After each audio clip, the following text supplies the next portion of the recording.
안녕하세요. 저는 올해 딱 30살인 여자이고 24개월 된 예쁜 딸이 하나 있습니다. 사실 저와 남편 사이에 커다란 위기가 여러 차례 있었어요. 결국 참다 못한 저는 남편에게 이혼 소송을 걸었고 당당하게 승소했습니다. 법원 판결에서 제가 매우 유리하게 판결이 나서 딸아이의 양육권도 제가 가져올 수 있었어요. 어디에다 하소연하기엔 창피한 일이라 이렇게 사연을 보내게 되었습니다. 저는 고등학교를 졸업하고 성인이 되자마자 자연스럽게 대학교에 입학했습니다. 그리고 그의 부모님 두 분을 잃었습니다. 불의의 사고였어요. 부모님은 금술이 아주 좋으셨습니다. 저와 제 여동생이 슬슬 앞가림을 할 수 있는 나이가 되면서 부모님은 주말마다 국내 여행을 다니셨고 어떨 땐 기간을 조금 더 길게 잡아 두 분이서 해외로 여행을 다녀오시기도 했지요. 가족끼리도 많이 갔지만 저와 제 여동생은 간헐적으로 참석하기 시작했습니다. 그것 때문인지 부부끼리의 여행이 되어버렸죠. 대학교에 입학해서 대학 생활을 즐기던 어느 날이었습니다. 그날은 눈이 부시도록 맑은 날이었어요. 병원에서 전화가 걸려왔고 그 전화 너머에는 부모님의 부고 소식이 들려왔죠. 사인은 교통사고였고 즉사였습니다. 불과 엊그제까지만 해도 금방 돌아오겠다며 웃으시면서 집을 나섰던 모습이 눈에 선한데 부모님은 싸늘한 죽음으로 돌아오셨어요. 맑고 화창했던 제 대학 시절의 첫 기억이죠. 여동생은 저보다 2살이 어려요. 여동생은 부모님의 장례를 치르는 동안 4번이나 기절했습니다. 그런 여동생을 보고 있자니 제게 책임감이 생겼어요. 내가 저 아이를 책임져야 한다. 난 정신을 놓으면 안 된다. 내가 놓으면 우리 동생은 어떻게 하나. 그런 생각들이 많이 들었죠.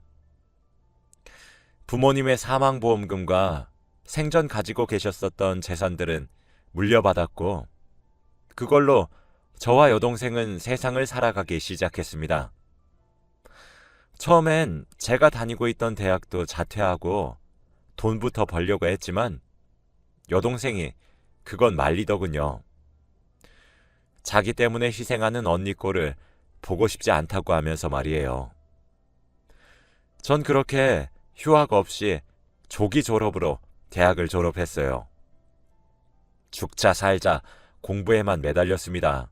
그렇게 남들보다 어린 나이에 졸업을 하고 생각보다 좋은 기업에 들어가서 또래에 비해 괜찮은 연봉을 받으며 살았죠.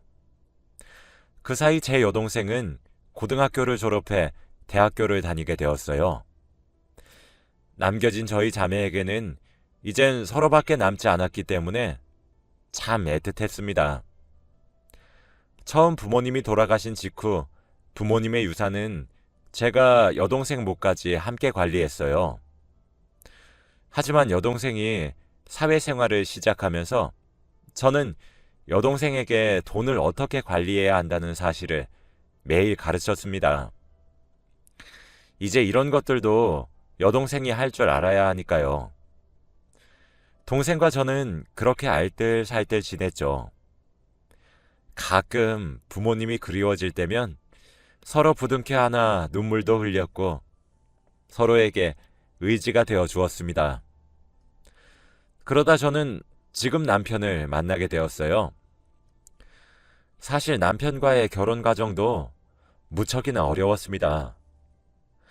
제가 부모가 없다는 이유로 시댁에서 멸시를 당해야만 했거든요. 엄마가 없어서 살림이나 제대로 배웠겠냐는 한마디는 아직도 가슴속 한가운데 비수가 꽂힌 채로 남아 있습니다. 그렇게 반대에 부딪힐 때마다 남편은 절 보듬어 주었고 그런 시댁의 선을 넘는 듯한 발언을 모두 막아주었어요. 그래서 그 모습에 남편과의 결혼을 결심하게 되었습니다. 저는 성인이 되자마자 부모를 잃었기에 시댁 어른들을 부모로 대하겠다 다짐하기도 했죠. 그래서 정말 성심성의껏 모셨습니다. 직장을 그만두고 살림이나 배우란 말은 매번 들을 때마다 곤란했지만 그 외에는 정말 지극정성으로 모셨어요. 1년에 시댁의 제사가 8번이 있었습니다. 명절 제외하고 8번이요. 직장을 다니면서도 제사상을 차리고 치우고 하는 거 아무 불만 없이 살았고요. 제가 결혼해서 나가 살면 제 여동생은 20대 초반의 나이로 혼자서 모든 것을 해결해야 해서 함께 산다는 이유로 명절에 저와 제 동생까지 부려먹어가며 시집살이를 시켜도 저 묵묵히 했습니다. 시시때때로 저희 셋이 살고 있는 신혼집에 들어와도 찍소리 하지 않고 네 어머님 하면서 삼시세끼 밥 차려 드렸고요. 그래서 제가 우스워진 걸까요? 아니면 애초부터 부모 없이 자라서 우스운 사람이었던 걸까요?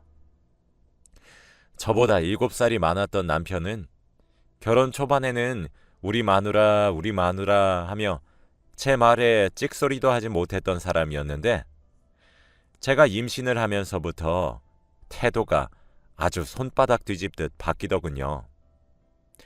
점점 저를 귀찮아하는 내색이 역력해지는 남편을 보며 결혼한 것에 회의감이 들지 않기 위해 무던히도 애를 썼습니다. 저희 결혼할 때 집 산다고 시댁에서 1억 정도 보태주신 걸로 생색을 내셨죠. 실제로는 남편보다 제가 1억을 더해 갔는데도 말이죠. 그래도 어쩌나요? 이미 아이가 생겼고 전 가정을 깨고 싶지 않은 마음이 컸는데요. 아이를 출산하고 난 뒤 조리도 해야 했기에 직장에다가 육아휴직을 냈습니다. 아기를 낳고 몸도 다 추스르지 않았는데 시어머니가 신혼집에 들락날락 거리시더군요. 집에 오자마자 씻지도 않은 손으로 신생아를 만지려고 하는 어머니의 손길에 난생 처음으로 시어머니께 큰 소리를 쳤습니다. 시어머니는 유난 떨고 앉아있다며 저를 비웃고 그냥 만지려고 했지만 다행히 남편이 최소한의 개념은 들고 있었던 것인지 자기 자식이라 딸아이는 소중했던 것인지 시어머니의 행동을 지적해서 넘어갔어요. 그 이후로도 저희 아이에게 학대로 보일 만한 짓거리를 얼마나 많이 하셨는지 모릅니다. 잘 자고 있던 아이를 괜히 울리기도 하시고 제가 대체 왜 그러시는 거냐 다그치면 이렇게 많이 울어야 아이가 목청이 좋아진다는 말 같지도 않은 소리나 해대셨어요. 서럽게 우는 아기를 안아서 달래려고 안으면 그렇게 안아줄 버릇하면 손 타서 예민한 애가 된다고 하시면서 아이를 안으려는 제 손등을 짝소리가 날 정도로 내려치기도 하셨죠. 제가 시어머니께 폭발했던 사건이 있었습니다. 그날도 어김없이 시댁 식구들 전부가 저희 집에 찾아왔었어요. 여동생은 밖에 나가고 없었죠. 제 여동생은 그렇게 시댁에서 찾아오면 알아서 눈치껏 밖으로 나갑니다. 그런데 음식을 나른다고 제가 한눈을 판 사이 거실에서 잘 자고 있던 아이가 엉엉 울면서 빽빽 악을 쓰고 울고 있더라고요. 음식을 나르다가 말고 너무 놀라서 아이에게 갔는데 아이의 입에서 소주 냄새가 나더군요. 예, 맞습니다. 굳이 말하지 않아도 아시겠죠? 그래놓고 우는 꼴을 보며 아이고 목청도 좋다 하면서 깔깔 웃으시는데 저는 그 자리에서 이성을 잃어버리고 말았어요. 손에 집히는 대로 다 가져다 던지고 쌍욕을 하면서 시어머니께 대들었습니다. 당장 내 집에서 꺼지라고 화를 내면서요. 지고지순하게 내내 하던 며느리가 눈이 뒤집혀서 난동을 피우니 시댁 식구들도 전부 얼었겠죠. 시어머니는 그 와중에도 제 머리채를 잡으려고 하셨는데 저는 그런 시어머니를 발로 차버렸습니다. 자빠져서 아이고 아이고 하는 시어머니를 보고 있으니 내가 이렇게 쉬운 걸 그동안 해오지 못했나 싶더군요. 썰물처럼 시댁 식구들이 빠져나간 후 저는 아이를 데리고 응급실로 찾아갔습니다. 제가 아이를 지켜주지 못한 것만 같아 미안해서 눈물만 쏟아지더군요. 아이와 함께 집으로 돌아오니 난장판이었던 거실을 남편이 치우고 있었습니다. 남편도 자신의 죄를 자기가 알고 있는 듯 했어요. 전 남편에게 더는 이렇게 살지 못하겠다고 나를 개처럼 취급하는 건 참을만 했는데 어떻게 내 배 아파 낳은 아직 신생아인 애한테 그런 짓을 하냐며 이혼하자고 얘기를 했습니다. 남편은 싹싹 빌더군요. 화해하고 싶진 않았지만 2번 다시 시댁에서 방문하지 못하게 하겠다고, 제가 더 이상 시어머니 얼굴 안 보게 해주겠다고 각서까지 쓰는 꼴을 보니 마음이 약해져 용서했어요. 이게 첫 번째 이혼 위기였죠. 남편은 3남매여서 위로 형 하나와 밑으로 여동생이 하나 있었어요. 시누이는 결혼하지 않을 거라며 큰 소리를 뻥뻥 치고 시집살이를 하는 저를 보며 이렇게 살고 싶지 않다며 비수를 꽂았던 사람이었죠. 그런데 그런 시누이가 사고를 쳐서 급하게 결혼을 하게 되었습니다. 저와 나이대가 비슷했던 시누이의 산후조리도 제가 해드렸어요. 그때가 제 아이가 돌을 갓 지났을 때쯤이죠. 저희 신혼집에 아기 보겠다며 미친 듯이 방문하셨었던 시어머니께서는 갑자기 온몸이 쑤시고 삭신이 아프기도 하며 기만 더럽게 센 며느리 얼굴 보기가 너무너무 무서우시다며, 그래서 차마 자기 딸아이의 산후조리를 도울 수 없다고 하시며 절 시키시더군요. 산후조리원에 가서 조리를 하던가 아님 집으로 산후도우미를 불러서 쓰라는 저의 말에 시누이가 제게 한 말은 그럼 언니가 그 비용 대줄 거예요? 였습니다. 예상치 못하게 갑자기 시작해버린 시누이의 결혼 생활 또한 제게 불똥이 튀기 일쑤였죠. 저 그래서 아이를 낳은 지 1년 정도 되었을 때 시누이 5분 대기조였습니다. 저도 사람이고 너무 몸이 힘들고 아파서 남편에게 못하겠다고 말했더니 남편은 제게 그러더라고요. 여보, 당신도 아이를 낳아봐서 얼마나 힘든지 알잖아. 아니, 다른 사람도 아니고 당신은 내 와이프이자 내 동생의 새언니인데 가족끼리 그 정도도 못해줘? 라고 말이에요. 제가 거절의 의사를 조금 내비치니 아주 시댁 식구들이 돌아가면서 하루에 전화를 몇 통씩이나 해대는 겁니다.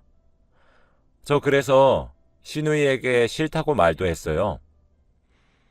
당연히 도와줄 만큼은 해주겠지만 내가 시누이의 전담 도우미가 아니라고 막무가내로 해달라고 조르지 말라고 말이죠. 그랬더니 눈물을 퐁퐁 쏟으면서 자기는 저를 가족으로 생각했는데 이렇게 내쳐지니 가슴이 너무 찢어지는 것처럼 아프고 슬프다고 하더군요. 그렇게 저는 시댁에서 아주 천하의 나쁜 며느리가 되었고 어거지로 산후조리를 도왔습니다. 그 모든 것을 직장을 다니면서 했죠. 이게 2번째 이혼 위기였어요. 내가 종노릇이나 하려고 이 사람과 결혼했나 하는 의문이 매일같이 드는데 그래도 우리 아기 보면서 참았고 화를 다스렸죠. 사실 그 전까지는 제가 시댁으로 인해 너무 힘들다는 사실을 여동생에게 숨겨왔는데 이때부터 제 여동생도 제가 힘들단 사실을 어렴풋이 눈치를 챈 순간이기도 했어요. 그래도 시간이 지나면 나아지겠지 하며 참았습니다. 시어머니가 나를 많이 싫어하시는 이유를 이해할 수 없었고 내가 미워서 내 새끼한테 일어나 눈물도 많이 흘렸습니다. 그런데 알고 보니 시댁 식구들 중에 제대로 된 인간이 하나도 없더군요. 제가 결정적으로 이혼을 결심하게 된 계기입니다. 남편의 형인, 즉 아주버님과 남편은 5살 터울입니다. 그러니 저와는 띠동갑인 셈이죠. 그러니까 아주버님은 42살이세요. 그런데 이 사람이 제가 출산을 하고 난 뒤 시댁살이를 시켜보다가 자기 부모 따라 신혼집에 몇 번 드나들더니 제 동생과 겹사돈을 맺고 싶다고 하더군요. 제 동생 정말 예쁩니다. 정말 내 동생이라서 하는 말이 아니라 객관적으로 정말 이뻐요. 학창시절에 제 동생 보겠다고 남자애들이 찾아가고 그랬고 대학교에서도 예뻐서 대학교 잡지 모델도 하고 그랬던 아이입니다. 게다가 제게 부담만 지우는 것 같아서 싫다고 죽기 살기로 공부해서 학력도 저보다 좋아요. 지금 한창 예쁠 28살의 나이로 꽃다운 인생을 살고 있어요. 근데 그런 애를 42살인 아주버님이 겹사돈을 맺고 싶다고 하더군요. 그에 반해 아주버님은 형편없어요. 그 나이가 되도록 변변찮은 직업도 가지지 못하고 자기 부모에게 얹혀 살고 뵐 때마다 술 먹고 주정 부리는 아저씨입니다. 그런 사람이 제 동생을 넘본다는데 어느 언니가 예 알겠습니다 하나요. 하다못해 저는 그렇게 나이 차이가 많이 나는 사람과 저는 결혼을 시키고 싶지 않아요. 아무리 부자라고 하더라도 말이에요. 라고 했습니다. 처음에는 제 동생이 너무 예쁘고 잘나서 칭찬의 의미로 말씀하시는 줄 알았어요. 처음엔 시부모님도 헛소리 하지 말라고 딱 자르시기도 했거든요. 근데 어떻게 구워 삶은 건지 모르겠지만 점점 겹사돈을 강요하시는 듯한 분위기로 몰아가더라고요. 심지어 제 여동생에게 일방적으로 연락하기까지 했습니다. 이건 제가 어떻게 알았냐면 하루는 여동생이 오랜만에 자매끼리 밖에서 놀자고 하길래 전 흔쾌히 따라 나섰어요. 오랜만에 동생과의 시간을 보내면서 즐거웠습니다. 그런데 동생이 고민이 있다고 하더군요. 뭔가 싶어서 봤더니 동생이 카카오톡을 열어서 한 대화방을 보여주는데 바로 아주버님과의 대화였습니다. 웨딩드레스 사진을 제 동생에게 보내며 입고 싶지 않느냐는 대화부터 시작해서 자칫 보면 성희롱으로 보이는 듯한 발언들과 사적으로 만나서 밥 먹자, 커피 마시자, 술 마시자 그런 대화들이었어요.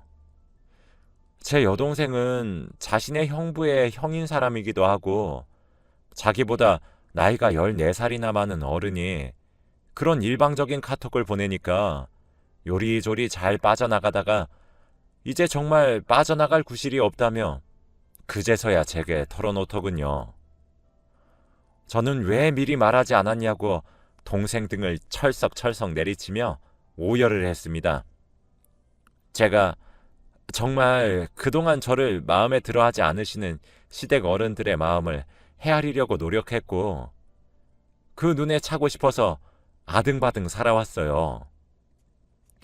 그래도 내가 선택한 남자고 내 남편이라 그를 낳아주신 그 집안 사람들이 아무리 납득이 되지 않아도 이해하고 넘어가려고 했습니다.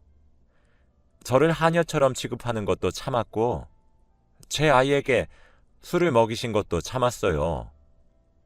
그런데 이제 세상에 하나 남아있는 제 반쪽 같은 여동생 일도 참아야 하는 것인지 모르겠더군요. 저는 그 길로 집으로 돌아가 남편을 쥐잡듯이 잡았습니다. 남편은 몰랐던 모양인 것처럼 보였지만 그쯤 되니 남편 포함해서 그쪽 집안 사람들 꼴도 보기 싫더군요. 여동생은 자기 때문에 그러지 말라며 저를 말렸지만 저도 사람이고 사람처럼 살고 싶어졌어요. 그 길로 변호사를 만났고 이혼 소송을 준비했습니다. 그동안 증거를 모으지 않았는데도 불구하고 여러 자료들이 제 결혼 생활을 증명해 주더군요. 저는 결혼하고 나서 단 한 번도 카카오톡 채팅방을 나간 적이 없거든요. 그래서 시어머니가 제게 보낸 욕설과 시집살이를 암시하는 듯한 대화 내용들이 무궁무진했고, 통화도 저는 자동 녹음이 되어 있어서 불과 몇 달 전의 통화 내용만 들어도 제 불우한 결혼 생활이 증명되더군요. 이혼 소식은 또 어떻게 알았는지, 촉새 같은 남편이 전한 것인지 뭔지 불이 나게 쫓아와서 저를 잡으려고 하시는 시어머니를 보고 원래도 없던 정이지만 탈탈 털리더군요. 아주버님이며 시누이며 시아버지까지 돌아가면서 제게 전화와 문자 등등으로 욕을 하기 시작하는데 또 그렇게 예상치 못한 증거도 확보하게 되었습니다. 남편이 썼던 각서도 등판했죠. 시누이 조리원을 도와주며 제가 내준 도우미 비용 등 증거도 어쩜 그렇게 넘쳐 흐르는지 변호사님은 혀를 내두르시며 고생이 정말로 많으셨다며 그동안 수고하셨다면서 제 손을 잡고 위로해 주시는데 그제서야 눈물이 펑펑 쏟아졌습니다. 우리 부모가 일찍 돌아가셔서 이렇게 멸시받는 건가 하며 저희 부모님 원망도 살짝 했던 것 같아요. 남편은 뒤늦은 후회인지 아님 발등에 떨어진 불 같은 건지 그 후 제게 연락을 미친 듯이 해왔습니다. 이혼하겠다는 말을 하고 여동생과 제 짐을 싸서 집을 나와버렸거든요. 아이도 물론 제가 데리고 나왔죠.